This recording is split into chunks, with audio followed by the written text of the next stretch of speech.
Il y a quelques mois, avec Max, on a fait ça. Est-ce qu'on a fait ces photos en lumière ambiante ou avec des flashs? Comment on a fait ces effets cinématographiques? Et comment est-ce qu'on a reproduit ces effets de flou de vitesse? C'est ce qu'on va voir ensemble dans cette vidéo.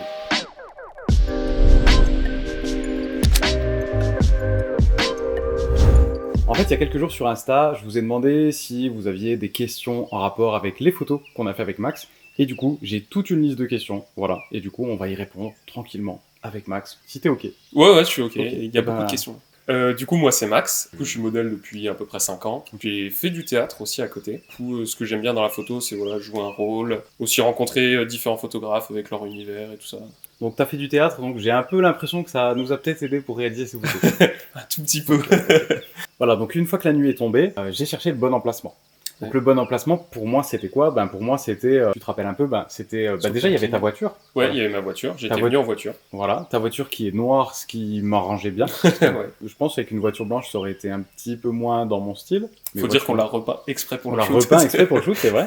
C'est vrai. D'ailleurs, il y a des frais assez élevés pour ce shooting. Ouais, donc du coup, la voiture. Donc moi, Ouais. ce que je voulais, en fait, j'avais quelques contraintes. Il y avait la lumière, donc fallait que je fasse absolument attention à comment allait tomber la lumière sur la voiture et sur toi. Ouais. Et aussi le fond, parce que je voulais que ça fasse un peu lumière de ville dans le fond. Je faisais bien attention aux lampadaires, Ouais. pour que les lampadaires puissent Ouais. éclairer aussi la voiture et le visage sur le côté. Mm. Est-ce que on a fait ces photos uniquement avec ce qu'on appelle la lumière ambiante, les lumières de la rue, ou est-ce qu'on a utilisé d'autres types de sources de lumière? Est-ce que tu te rappelles un peu? Alors, il y a effectivement les lumières de la rue. Donc, Mhm. si on compte les lampadaires comme lumières de la rue, parce qu'on les a pas amenées nous-mêmes, c'est des lumières de la C'est rue. vrai. On avait... On a déjà repeint la voiture. On a déjà repeint la voiture. On avait aussi une lumière, du coup, avec la personne qui était avec nous. Ouais, on va l'appeler l'assistant, Ok. même si c'est vachement Ok, réducteur.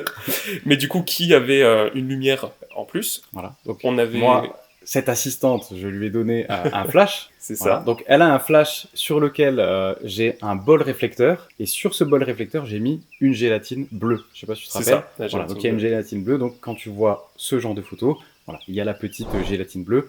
Moi, si j'avais choisi ce choix, c'était parce que ça fait un peu phare aux xénons qui sont en train d'arriver. Ouais. Donc, je trouvais que c'était assez cohérent avec le milieu de la nuit. Puis, du coup, hyper content qu'il y ait quelqu'un avec nous. Parce que sinon, j'aurais dû mettre le flash sur un trépied, j'aurais dû le Rebouger déplacer à chaque fois. ouais. Alors que là, du coup, ce qui Ça était me va. vachement bien, c'est que je lui disais, tu peux aller de l'autre côté de la voiture, est-ce que tu peux aller à gauche, est-ce que tu peux te rapprocher, reculer, monter la puissance sur le flash, la baisser. Donc pour moi, c'était un régal de travailler comme ça, quoi. Et une autre source de lumière qu'on avait oubliée, qu'on a découvert au milieu du shoot, c'était la Ah petite non, mais lumière. attends, avant. Il y a Laquelle la source principale, il y avait une softbox Ah oui, devant la ton visage. oui, c'est vrai, la softbox, Voilà. effectivement. Donc, il y avait un flash avec une softbox, donc une boîte à lumière, près de toi, donc près du visage, à l'extérieur de la voiture. Ouais.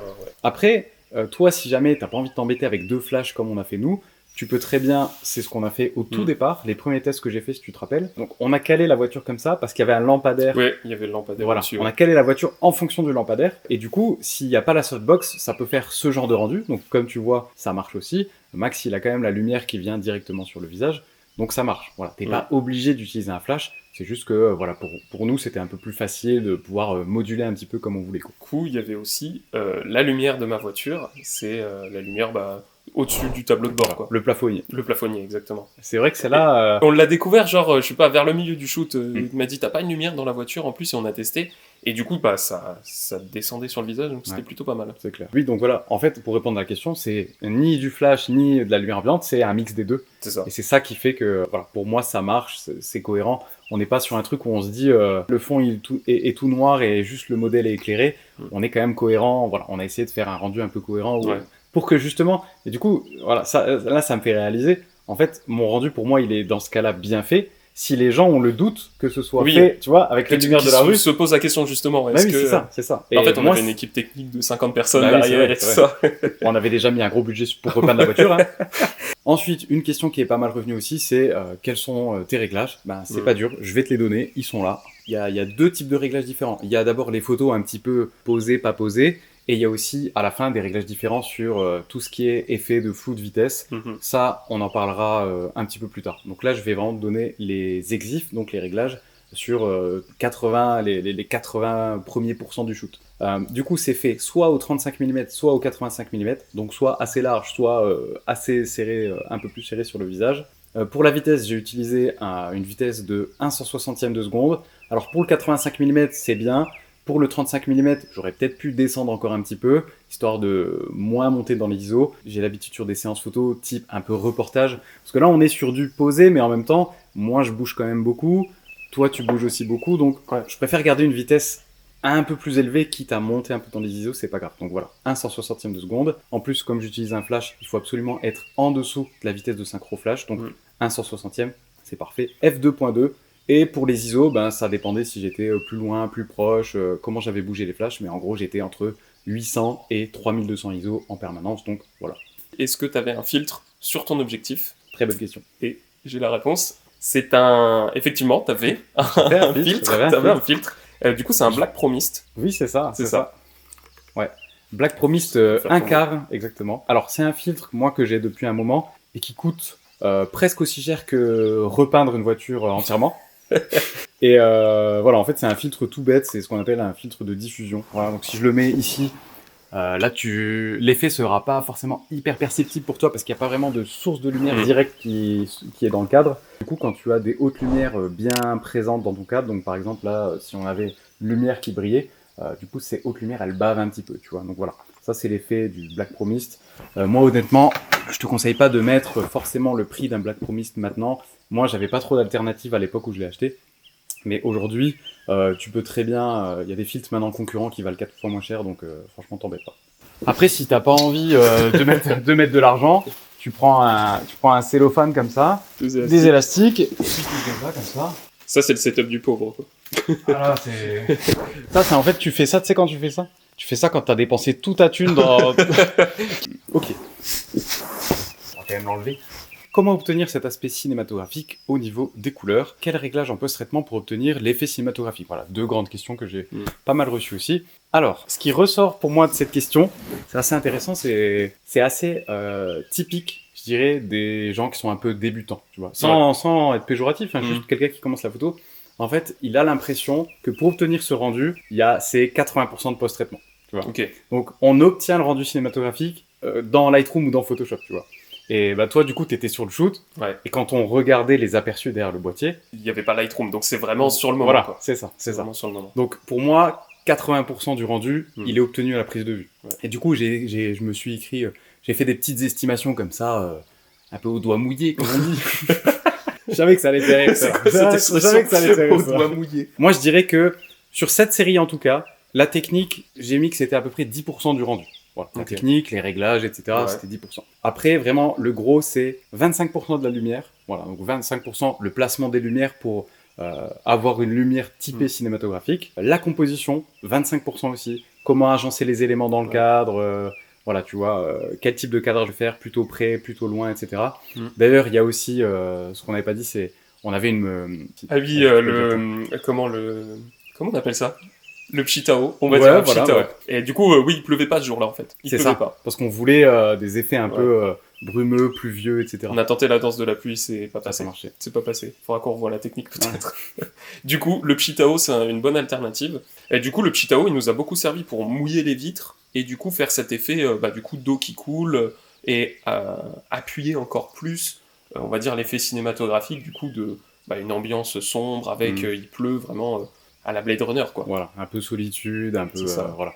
Donc, on a repassé toute la bagnole avec le pchit, plusieurs fois toute la bagnole, ou quasiment toute. En fait, moi, je shootais relativement devant la voiture. Ouais. Je suis assez peu allé derrière, donc... Mais voilà, tout ce qui est calandre, phare, capot, pare-brise... Et pourtant, la carrosserie était pas sèche encore, vu que... Photographe et mécanicien, c'est incroyable, on a... La vitre à côté de toi, de toi aussi, voilà. On l'a repassé tous les 15-20 minutes, on repassait presque l'entièreté de la voiture avec un élément qui est pas mécanique, c'était mes cheveux également. Ah oui, qu'on a mouillé, enfin que j'ai mouillé également pour vraiment que ça reste cohérence, quoi. Enfin, que ça reste cohérent, effectivement. Donc voilà, donc la composition, ça fait partie de la composition, hein. La voiture noire, le fait qu'elle soit noire, pour avoir ce rendu sombre, ça c'est un élément de composition aussi. Donc voilà, quand je décide d'inclure les phares ou le plafonnier, etc., tout ça c'est de la composition, et la composition c'est... En photographie, de toute façon, la lumière et la composition, c'est 2 très grands éléments qui te permettent de réaliser des photos. Donc il faut les maîtriser, je pense. Autre gros pilier, donc la lumière et la composition, et pour moi un autre gros pilier du rendu cinématographique, c'est la scène. Ouais. Voilà, donc quand t'es au théâtre, il y a la scène, c'est ce qui fait tout. Ici, moi je veux pas que tu te mettes dans ta voiture et que tu te mettes comme ça, que tu allumes le plafonnier et que tu me regardes en souriant. Tu vois, pour jouer du cinéma, Ouais. il faut créer une scène qui est cinématographique, tu vois. Et de la cohérence dans les émotions que tu veux retransmettre. C'est ça. Du coup, ouais, c'est sûr que une scène sombre, de nuit, enfin, avec des lumières, tout ça, on sent direct qu'il y a une ambiance un peu, pas pesante, mais quelque chose d'un peu mélancolique et tout ça. Et c'est sûr que si moi, dans mes émotions ou dans ma manière d'être sur la scène, je suis joyeux, ça va pas du tout coller avec l'ambiance. Et c'était marrant parce que ça, on se l'était pas dit en fait. On s'est pas fait un scénar en mode, toi c'est ça ton background, tu t'appelles Joe, t'as perdu ta famille, tu vois. Genre, et du coup en fait c'est ça qui était cool, c'est que on avait tous les deux cette définition. L'histoire en fait, cette vision du script en fait, et on se l'était pas partagé. Du coup moi je l'avais en tant que modèle, toi tu l'avais un peu en tant que directeur artistique, on peut dire. Ouais. Et ce qui est ouf, c'est que on s'est rendu compte de ça après le shoot. Après le shoot, ouais. On a fait toutes les photos du shoot, et quand on a terminé, que chacun allait retourner chez lui, on s'est dit, mais en fait, on n'a quasiment pas parlé pendant le shoot. À aucun moment. À aucun moment, j'ai dit à Max, pense que ta femme vient de te quitter, tu vois, mets-toi comme ça dans la voiture. Ouais. Non, Max, en fait, je lui ai proposé ce projet, je lui ai parlé du truc, je lui ai dit voiture dans la nuit. En fait, il a compris tout de suite le mood dans lequel j'essayais de retranscrire, en fait. Ouais. Ça, c'était incroyable. Et du coup, il reste 15%, si j'ai bien fait mes calculs, pour la retouche. Okay. D'ailleurs, je vais te le montrer tout de suite. Si on prend, par exemple, cette photo, voilà, ça, tu vois, c'est la photo brute. Donc, certes, c'est un petit peu plat, mais regarde, si je booste un tout petit peu le contraste, eh ben, tu vois qu'on s'approche déjà hyper dangereusement du rendu qu'on a eu à la fin. Donc, tu vois que la retouche, finalement, si tu as bien fait ton travail à la prise de vue, ben, au niveau retouche, il n'y a plus grand-chose à faire, quoi. Est-ce que tu mets l'eau ou le dentifrice en premier sur ta brosse à dents? Je vais répondre très sérieusement à cette question. C'est l'eau. Tu mets l'eau d'abord? L'eau d'abord. Ok. C'est très important. Eh ben écoute, tu peux sortir de chez moi. Je rigole, moi aussi, je mets l'eau. Est-ce que j'ai des idées de photos précises en tête avant de commencer à shooter? Pas du tout. J'ai pas du tout d'idée précise. J'ai une idée du mood global. Voilà, ouais. Je sais que je veux faire un truc avec une voiture la nuit, et après c'est tout. Je pose mon décor, en quelque sorte. Je pose la voiture à un endroit, je vérifie que la lumière tombe à peu près comme je veux, et sinon je rajoute un peu mes flashs. Et après, c'est dans ce cadre qui correspond déjà à l'ambiance que je veux poser que je vais travailler. Et là, après, le reste, donc une fois que j'ai calculé, entre guillemets, tous ces trucs, le reste, c'est de l'improvisation. Donc voilà, en fait, c'est un cadre semi-contrôlé, semi-spontané, quoi. Comment avoir un sujet aussi net avec si peu de lumière? Et ben en fait, il suffit que tu fasses le focus sur le visage. Voilà, c'est... Salut. Non, en fait, je pense que je vois ce qu'il veut dire, ce qu'il veut dire par là. En fait, le truc, c'est que tu dis si peu de lumière parce que tu vois que la scène est sombre, parce que tu vois qu'on shoot la nuit et tout. Mais en fait, si tu regardes bien, le visage de Max, il a toujours de la lumière qui lui arrive dessus. Il a soit, quand j'ai pas encore mis mon flash avec ma softbox, il a soit la lumière du lampadaire. Donc voilà, encore une fois, le placement de la voiture par rapport au lampadaire, je regarde bien que la lumière lui arrive sur le visage pour qu'on puisse voir que c'est Max mon sujet. Sinon après avec les flashs, je vais toujours orienter au moins un flash vers le visage, même si c'est par l'arrière. Il faut que ça t'arrive sur la mâchoire, sur l'oreille. Je m'en fiche, mais je m'en fiche. Ça va dépendre du rendu que je veux, mais il faut que tu aies une source de lumière qui t'arrive sur le visage. Et en fait, même si effectivement les conditions lumineuses sont difficiles dans le sens où il n'y a pas beaucoup de quantité de lumière. Mais moi, la quantité de ce qu'il y a derrière la voiture, je m'en fiche. Moi, c'est la quantité sur ton visage qui m'importe. Ouais. Donc, une fois que la lumière elle est sur ton visage, après, c'est bon, quoi. Ouais, on n'aurait pas le même rendu si j'étais quasi full dans l'ombre tout le temps. C'est sûr. Ouais. Donc, une fois que tu as de la lumière sur le visage, voilà. Là, après, faire le focus sur le visage, après, c'est plus compliqué, quoi. Comment faire les effets de vitesse? Est-ce que tu sais ça d'ailleurs? Faut courir très vite. Courir très vite, courir très vite. Et je crois qu'il y a un truc qui s'appelle la vitesse d'obturation. Voilà, c'est ça. Si tu te la pètes un peu en soirée, si tu vas en soirée, que tu t'y connais un peu en photographie, tu parles de la vitesse d'obturation. Alors moi, quand je parle de la vitesse d'obturation en soirée, en général, on me fout dehors, mais après, voilà, chacun... Effectivement, c'est ça la clé du truc. D'ailleurs, je t'ai noté les exifs juste ici, comme ça, je vais pouvoir te les donner. Donc, sur ce type de photos, alors, toutes les photos que tu vas voir là, elles sont faites avec exactement les mêmes exifs. Donc, c'est fait à 35 mm, à f2.8, à ISO 100. Et pourquoi est-ce que j'ai pu me permettre d'utiliser ISO 100? C'est tout simplement que j'ai une vitesse d'obturation très lente à 1/6 de seconde. Voilà, donc 1/6 de seconde. Tu appuies sur ton déclencheur et ton capteur reste exposé à la lumière pendant 1/6 de seconde. Ça te laisse le temps de mettre du flou de bouger avec tes mains, ou alors si le sujet bouge, c'est lui qui va apparaître flou, etc. Donc là, le secret de ce rendu-là, c'est que c'est moi qui bouge. C'est pas Max qui bouge, c'est moi qui bouge, c'est mon appareil qui bouge. Donc quand je shoot avec mon appareil, je fais ça. Voilà, c'est ça qui fait qu'on a les fameuses traînées lumineuses. Et donc si je le fais de haut en bas, les traînées lumineuses, elles sont à la verticale. Mais du coup, pourquoi est-ce que ton visage est bien net? Et bien ça, c'est tout simplement parce que le flash, en fait, le flash bleu, là, je m'arrange pour qu'il soit dirigé vers le visage de Max. Et le flash bleu, en fait, il vient figer l'action. Donc, quand je bouge avec mes doigts, il y a toutes les traînées lumineuses de la lumière ambiante qui viennent s'imprégner sur le capteur et qui viennent s'imprégner progressivement. C'est ça qui fait ces traces. Et au moment où il y a le coup de flash, et ben le coup de flash, il vient figer, donner de la lumière sur le visage de Max. Et comme le flash, par définition, c'est un flash, c'est pas une lumière continue, il reste pas allumé tout le temps. Juste, il vient et il repart instantanément. Et bien, il vient figer ce que la lumière du flash vient toucher. Donc là, en l'occurrence, le visage de Max. Du coup, tu as un mix de chose nette, le visage, et le reste un peu dans le flou. Voilà. Combien de temps de shoot pour arriver à ce résultat? Donc pendant combien de temps on a shooté? Donc si on compte pas la partie de préparation quand on a marché, on va la compter dedans, quoi. Enfin, non, on a quand même marché pendant plus de 2 heures, je pense. Plus de 2 heures. On va pas la compter. Ouais, on va pas la compter. Du coup, vraiment le temps, vraiment de... Je pense on a fait ça pendant 2 heures. Ouais. 2 heures, je pense. Du coup, si vraiment tu dois garder un seul conseil de cette vidéo, qu'est-ce que ce serait d'ailleurs, à ton avis?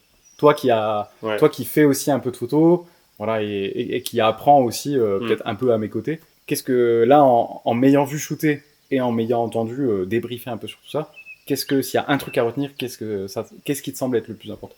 Je pense ce qu'on a le plus parlé, je pense, c'est la gestion de la lumière.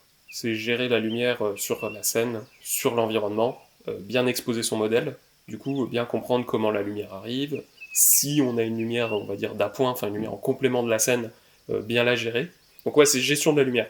Et en même temps, gestion de l'environnement, bien comprendre là où on est et qu'est-ce qu'on veut retransmettre du coup avec ça.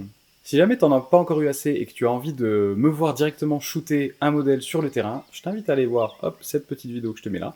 Si jamais tu as envie de continuer à passer un moment tranquille où on discute ensemble dans le canapé, je t'invite à aller voir cette autre vidéo. C'était Max et Chris et nous on te dit à bientôt. Ciao.